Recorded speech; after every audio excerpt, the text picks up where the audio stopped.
This channel does not promote any violent, harmful, or illegal activities. All content provided by this channel is meant for an educational purpose only. Cancer Healer Center, a new beginning. তাণ্ডবের পর থমথমে যাদবপুর বিশ্ববিদ্যালয়ের campus. তবে অভিযোগ, পাল্টা অভিযোগে জিয়ে রয়েছে উত্তাপ। অশান্তি সংক্রান্ত 7টি এফআইআর দায়ের হয়েছে যাদবপুর থানায়। 48 জনের বিরুদ্ধে মামলা দায়ের করেছে পুলিশ। গ্রেফতার করা হয়েছে এক প্রাক্তন ছাত্রকেও। উপাচার্য বলছেন, এমন চললে বিশ্ববিদ্যালয় বন্ধ করে দিতে হবে। তাহলে কি হাতের বাইরে চলে যাচ্ছে যাদবপুর?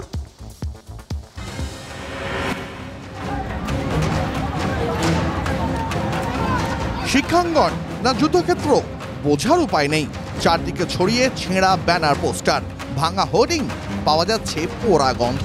সব মিলিয়ে থমথমে একটা পরিবেশ। যাদবপুর বিশ্ববিদ্যালয়ের মতন একটি ইউনিভার্সিটি, সেই ইউনিভার্সিটিতে একদিকে ভিসিরকে হেনস্থার অভিযোগ উঠছে, অন্যদিকে এভাবে শিক্ষা সেলের অফিস পুড়িয়ে দেওয়ারও অভিযোগ আছে।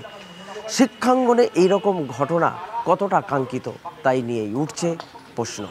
তৃণমূলপন্থী অধ্যাপকদের সংগঠন ওয়েবকুপার বার্ষিক সম্মেলনকে ঘিরে শনিবার উত্তপ্ত হয়ে ওঠে যাদবপুর বিশ্ববিদ্যালয়ের ক্যাম্পাস। অনুষ্ঠানে যোগ দিতে গিয়ে বিক্ষোভের মুখে পড়েন রাজ্যের শিক্ষামন্ত্রী ব্রাত্য বসু। তাকে হেনস্থার অভিযোগ ওঠে বামপন্থী ছাত্র সংগঠনের বিরুদ্ধে। অশান্তি সূত্রপাত সেখানেই। এরপর দফায় দফায় উত্তেজনা ছড়ায় বিশ্ববিদ্যালয়ের চত্বরে। তৃণমূল সমর্থিত কর্মী সংগঠন শিক্ষা বন্ধুর অফিসে আগুন লাগানোর অভিযোগ ওঠে।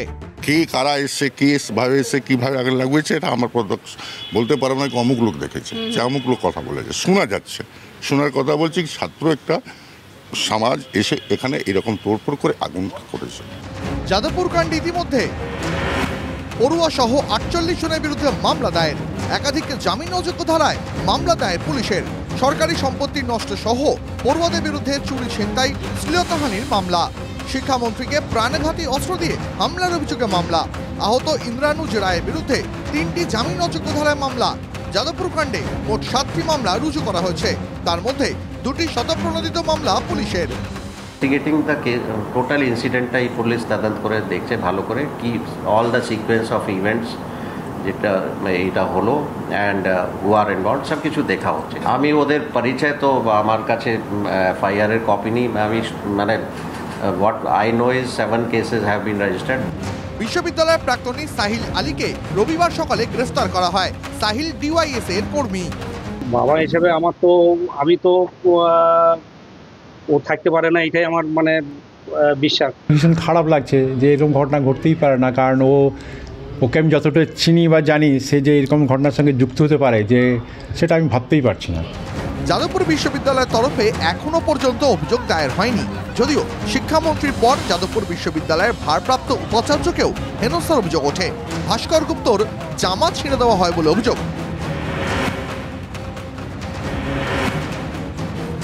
সামগ্রী এটা আমাকে প্রেসে অনেকে বারে বারে বলছে, খুব বাড়াবাড়ি হলে পরে আমাকে বিশ্ববিদ্যালয় বন্ধ করে দিতে হবে। আমি কি বলবো বলুন?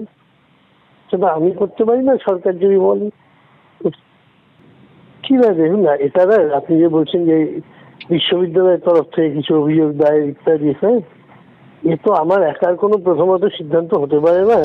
যদিও শনিবারের অশান্তিতে ফের প্রশ্নে বিশ্ববিদ্যালয় কর্তৃপক্ষের ভূমিকা। কেন হাতের বাইরে চলে গেল পরিস্থিতি? এত বড় অনুষ্ঠানে মাত্র 15 জন নিরাপত্তা কর্মী কেন? কেন অশান্তি আঁচ করে প্রয়োজনীয় পদক্ষেপ করলো না কর্তৃপক্ষ? তারপর থেকে যা হয়েছে, কখনোই যাদবপুরে শক্ত হাতে দমন করার চেষ্টা হয়নি। যাদবপুরকে শক্ত হাতে দমন করতে হবে। যেসব ছাত্ররা এই গুন্ডামি করছে, তারা কি সত্যিই ছাত্র না দুষ্কৃতী? আমার কথা হচ্ছে, আইনের চোখে সবাই সমান। বিশ্ববিদ্যালয়ের বাইরে পুলিশি পাহারার ব্যবস্থা করা হয়েছে। তদন্তের কাজে পুলিশ ক্যাম্পাসের ভিতরে ঢুকলে নতুন করে অশান্তি ছড়াতে পারে বলে আশঙ্কা, কারণ তেতে রয়েছে যুযুধান দুই পক্ষই। শিক্ষাঙ্গন এখন কার্যত যুদ্ধক্ষেত্রই। Bureau report, TV9 Bangla. শিক্ষাঙ্গন কিভাবে যুদ্ধক্ষেত্র হয়ে উঠল?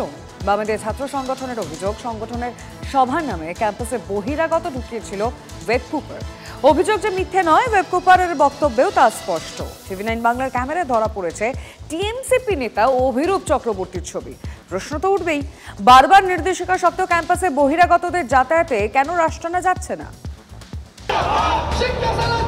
যাদবপুর বিশ্ববিদ্যালয়ে তৃণমূলপন্থী অধ্যাপক সংগঠনের সভা, আমন্ত্রিত রাজ্যের শিক্ষামন্ত্রী। শনিবার তিনি ক্যাম্পাসে পা রাখতেই হুলস্থুল, তাকে ঘিরে গো ব্যাক স্লোগান দেন এসএফআই, আইসা, ডিএসএফ এর সদস্যরা। সেখান থেকেই গোলমাল, উত্তেজনা। শিক্ষামন্ত্রীর গাড়ির পাশাপাশি তার পাইলট কারে ভাঙচুর চালানোরও অভিযোগ ওঠে। বিক্ষোভকারী পড়ুয়াদের পাল্টা অভিযোগ, মন্ত্রীর গাড়ি এক ছাত্রকে চাপা দিয়েছে।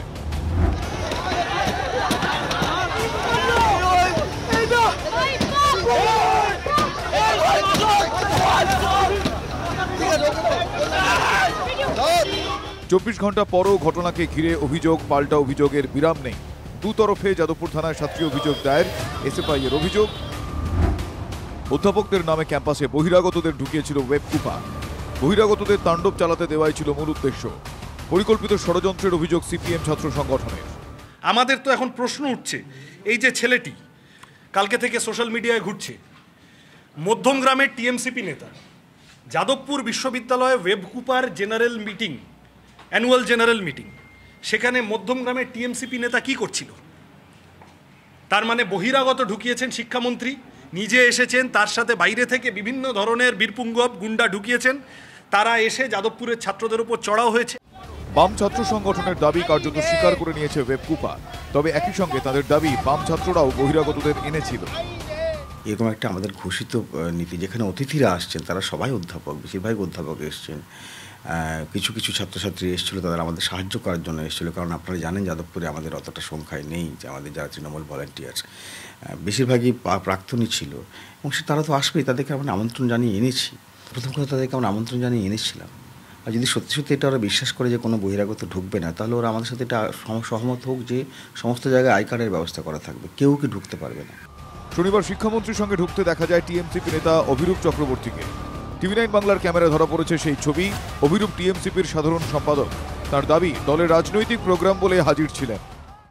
অ্যানুয়াল জেনারেল মিটিং, সেইখানে সারা বাংলা জুড়ে ডেলিগেটসের কাছে ইনভাইটেড লোকজন, আমরা ইনভাইটেড ছিলাম প্রোগ্রামে, তাই আমরা গেছিলাম। কোনো ইউনিভার্সিটিতে যদি কোনো প্রোগ্রাম হয় কোনো রাজনৈতিক দলের, সেইখানে বিভিন্ন ইউনিভার্সিটি থেকে সারা বাংলা জুড়ে তৃণমূল কংগ্রেসের সারা বাংলা জুড়ে সংগঠন আছে, সেইখান থেকে ডেলিগেট লিস্ট হয়ে ছাত্র, অশিক্ষক কর্মচারী, শিক্ষক, বিভিন্ন একাডেমিশিয়ান, পদাধিকার সবাই ইনভাইটেড ছিল। এবং এটা 1 মাস আগে থেকে প্রোগ্রাম করা রয়েছে, ইউনিভার্সিটি থেকে পারমিশন নিয়ে করা রয়েছে। আসলে বামেরা, অতি বাম যারা রয়েছে, তারা যাদবপুর বিশ্ববিদ্যালয়টাকে নিজেদের বাপের সম্পত্তি মনে করে নিয়েছে। যাদবপুর ক্যাম্পাসে বহিরাগত বিতর্ক নতুন নয়। এর আগেও নিরাপত্তা রক্ষীকে মারধর সহ একাধিক অভিযোগ উঠেছে বহিরাগতদের বিরুদ্ধে। নির্দেশিকা জারি করেও তা নিয়ন্ত্রণ করা যায়নি। কোথায় এসে দাঁড়িয়েছে রাজ্যের নামজাদা এই বিশ্ববিদ্যালয়ের পরিস্থিতি? বিশৃঙ্খলার ছবিটাই এখন এখানকার রুটিন হয়ে দাঁড়িয়েছে, তাতে কোনো নড়চড় হওয়ার নেই। Bureau report, TV nine Bangla.